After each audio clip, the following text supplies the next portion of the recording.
ప్రసంగం అంతా విన్న తర్వాత మళ్ళీ how to know gods will ఏంటి, దేవుని చిత్తం తెలుసుకోవడం ఎలా? ఈ రోజుల్లో చాలా మందిలో ఉన్న ప్రశ్న అదే.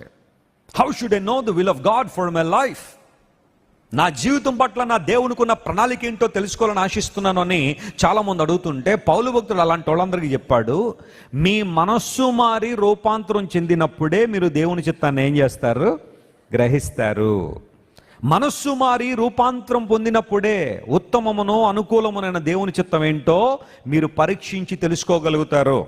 దేవుని చిత్తం అంటే మార్కెట్లో దొరికే పకోడీలను పానీపూరీలు కాదు, నీకు ఎప్పుడు కావాలంటే అప్పుడు దొరికేది. నీవు మారు మనసు పొందినప్పుడు, రూపాంతర అనుభవం నీలో వచ్చినప్పుడు దేవుని చిత్తాన్ని గ్రహించగలిగే ఆత్మను దేవుడు నీకు ఇస్తాడు. స్తోత్రం చెప్పండి, హల్లెలూయా. అలాంటి అనుభవంలోకి వస్తూ ఉంటా. అసలు నువ్వు మారు మనసు పొందకుండా, నీ జీవితాన్ని దేవునికి ఇవ్వకుండా, నీ బ్రతుకును ప్రభువుకి అప్పగించకుండా దేవుని చిత్తం నేను ఎలా తెలుసుకోగలనంటే, నేను చెప్తున్నాను మనస్ఫూర్తిగా, నువ్వు తెలుసుకోలేవు. ఎందుకోసం అంటే నీకు ఆ యాక్సెస్ ఇంకా రాలా.